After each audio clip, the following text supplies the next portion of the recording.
এই সিজনের আইএসএল নিয়ে এআইএফএফ দিল বড় আপডেট। কেরালা ব্লাস্টার্স ছেড়ে দিতে চলেছে তাদের সকল বিদেশিকে। আলবাত্তো রড্রিগেজ কি তাহলে এবার ছেড়ে দিচ্ছে মোহনবাগান? তো hello guys, welcome to channel Bong MC Bangabandhu ভিডিওতে আপনার সবাইকে আগে স্বাগত। আজকে আমি নিচ্ছি ইন্ডিয়ান ফুটবল আপডেটস 4টি পর্ব। তো চলুন একদম দেরি না করে আজকে ভিডিওটা শুরু করা যাক। ভিডিওর শুরুতেই কিন্তু কথা বলবো এআইএফএফ কে নিয়ে। তো এআইএফএফ কিন্তু গতকাল একটা স্টেটমেন্ট দিয়েছিল যেখানে যেখানে আইএসএল টা মানে এখনো অব্দি যে স্থগিত করেছে এফএসডিএল, যেহেতু দুটি পার্টি এক টেবিলে মানে এক বৈঠকে কিন্তু বসতে পারেনি এখন অব্দি, তাদের মধ্যে কোনো মিউচুয়াল কিন্তু কন্ট্রাক্ট সাইন্ড হয়নি এখনো অব্দি। তো সেই কারণে কিন্তু এআইএফএফ গতকাল স্টেটমেন্ট জানিয়েছিল এবং তারা স্টেটমেন্টে জানিয়েছে 18ই জুলাই যে মহামান্য আদালত যে রায় দেবেন, অর্থাৎ তা আদালতের যে রায়টা আসবে তারপরেই কিন্তু দুই পক্ষ একসাথে বসে এক টেবিলে বসে ডিসিশন নেবে। তার আগে কিন্তু এখনো অব্দি আইএসএল এর ভবিষ্যৎ কিন্তু অনিশ্চিত। আইএসএল যে এখনো স্থগিত হয়ে রয়েছে, আইএসএল এর ভবিষ্যৎ যে অন্ধকার, কি হবে ভবিষ্যতে সেটার তো কেউ নিশ্চয়তা দিতে পারছে না। তো যে কারণে কিন্তু কেরালা ব্লাস্টার্স তারা জানিয়েছে যে তাদের সমস্ত বিদেশি যারা এখনো অব্দি সাইন করেছে, তাদের অর্থাৎ যারা চুক্তিবদ্ধ রয়েছেন, তো তারা কিন্তু মানে কেরালা ব্লাস্টার ম্যানেজমেন্ট জানিয়েছে তারা যদি অন্য কোনো ক্লাবে যেতে চায় তাহলে কিন্তু তারা যেতে পারবে কেরালা ব্লাস্টার্স ছেড়ে। কেরালা ব্লাস্টার্স কোনো রকম তাদের আটকাবে না। তো মানে নিঃসন্দেহে কিন্তু এটা শুধুমাত্র কেরালা ব্লাস্টার্স নয়, আইএসএল এর জন্য কিন্তু বেশ বড় ক্ষতি। কারণ অলরেডি কিন্তু জেসুস জিমেনেজের মতো একজন ভালো মাপের স্ট্রাইকার তিনি কিন্তু ছেড়ে গিয়েছেন কেরালা ব্লাস্টার্স। এরপর আছেন আদ্রিয়ান লুনা, তারপর নোয়া সাদুই। এদের খেলা কিন্তু সকলেই দেখতে পছন্দ করে। এবং মানে এরাই কিন্তু আইএসএল এর জৌলুসটা বাড়ায় অনেক অনেক ক্ষেত্রে। তো সুতরাং এরা যদি এখন বর্তমানে ছেড়ে যায় কেরালা ব্লাস্টার্স তাহলে কিন্তু খুবই খারাপ, মানে খারাপ একটা ইঙ্গিত কিন্তু নিয়ে আসবে মানে সমস্ত আইএসএল এর দলগুলির জন্য। আর এফসি গোয়াও কিন্তু ব্যতিক্রম নয়, তবে এফসি গোয়া তারাও ভালো রকম কাজ করছে আর তাদের কিন্তু 6জন বিদেশি মোস্ট প্রবাবলি তারা চূড়ান্ত করে ফেলেছে। আর সেখানে কিন্তু কোনো রকম চেঞ্জেসের জায়গা নেই।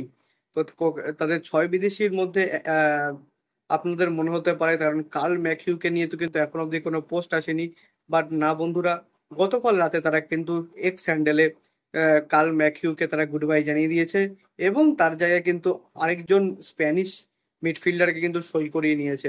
তো কে সে স্প্যানিশ মিডফিল্ডার? 35 বছর বয়সী ডেভিড তিমোর, যার সাথে কিন্তু এটিকে মোহনবাগান যখন ছিল তখন কিন্তু তার সাথে কথা চালিয়েছিল, বাট তখন তিনি লালিগা টুতে খেলতেন মোস্ট প্রবাবলি।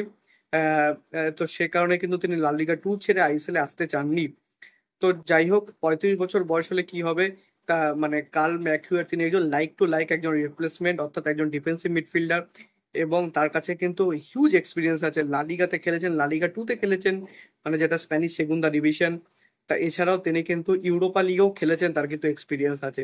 তো সুতরাং একটা ভাস্ট এক্সপিরিয়েন্স নিয়ে তিনি কিন্তু এফসি গোয়া মানে এফসি গোয়ার দলে কিন্তু খেলবেন। যদি আইএসএল হয় তাহলে আইএসএল এ খেলবেন। তার সাথে কিন্তু এফসির যে টুর্নামেন্ট সেখানেও যেহেতু এই বছর এফসি গোয়া খেলবে, তো সুতরাং কোয়ালিটি ফরেনার কিন্তু তাদের অবশ্যই দরকার হবে। এরপর কিন্তু সরাসরি চলে আসবো মোহনবাগানের আপডেটে। তো মোহনবাগানকে নিয়ে কিন্তু দুটো আপডেট আছে। সবার প্রথম যে আপডেটটা আমি দুটো ভিডিও আগে আপনাদেরকে জানিয়েছিলাম যে গ্লেন মার্টিন্স এবং সোহেল আহমেদ ভাট এই দুজনকে কিন্তু মানে সিএফএল এর যে টিম সেই টিমে কিন্তু তারা রাখতে চাইছে, কারণ গতকাল জর্জ টেলিগ্রাফের বিপক্ষে গোল শূন্য ড্রয়ের পর কিন্তু ম্যানেজমেন্ট আরো নড়ে চড়ে বসেছে। আর এই দুজন কিন্তু গতকাল থেকে প্র্যাকটিসে নেমে পড়েছেন। তো সুতরাং নেক্সট ম্যাচ থেকে আশা করা যায় তারা কিন্তু হয়তো মাঠে নামবেন। যদি বা মাঠে না নামেন তারা কিন্তু রিজার্ভ বেঞ্চে অবশ্যই থাকবেন। আর আরেকটা আপডেট যেটা কিন্তু কয়েকদিন ধরে কিন্তু খুবই ঘোরাফেরা করছে সোশ্যাল মিডিয়াতে, আর আইএসএল এর যেই মানে ভবিষ্যৎ যে আনসার্টেন, তো সে কারণে কিন্তু এই নিউজটা কিন্তু আরো একটু সার্কুলেট করা হচ্ছে। আর কি সেই নিউজ? সেটা হলো আলবার্তো রড্রিগেজ, 32 বছর বয়সী এই স্প্যানিশ ডিফেন্ডার নাকি মোহনবাগান ছেড়ে দেবেন। এরকমই কিন্তু বিভিন্ন জায়গা থেকে কিন্তু খবর করা হচ্ছিল। বাট গতকাল রাতে কিন্তু মার্কাস মানিগুলো একদম স্পষ্ট করে জানিয়ে দিয়েছেন যে 2026 সাল অবধি যে মোহনবাগানের সঙ্গে চুক্তি আছে আলবার্তোর, সেটা তিনি কোনো রকম ভাবে চুক্তি ভঙ্গ করবেন না। তিনি এখনো অবধি একটা সিজন কিন্তু মোহনবাগানে খেলবেন। এর পরে যদি দরকার থাকে তাহলে মোহনবাগান তার কন্ট্রাক্টটা এক্সটেনশনও করতে পারে। তো মোহনবাগান ফ্যান্সদের কাছে কিন্তু এটা বেশ ভালো একটা খুশির খবর। সো এইটুকুনি ছিল আজকের আপডেট ভিডিও। যদি ভিডিওটা ভালো লাগে থাকে ভিডিওটা অবশ্যই লাইক করবেন, চ্যানেলটি সাবস্ক্রাইব করে বেল আইকনটা অবশ্যই প্রেস করে দেবেন আমাদের সমস্ত ভিডিওর আপডেট ও নোটিফিকেশন সবার আগে পাওয়ার জন্য। এছাড়া আপনাদের সোশ্যাল মিডিয়া হ্যান্ডেল ফলো করতে পারেন, লিঙ্ক আমি ডিসক্রিপশন অফ ফার্স্ট কমেন্ট দিয়ে রাখবো। So make sure follow them. আর দেখা হচ্ছে পরের ভিডিওতে। আপাতত বাই বাই।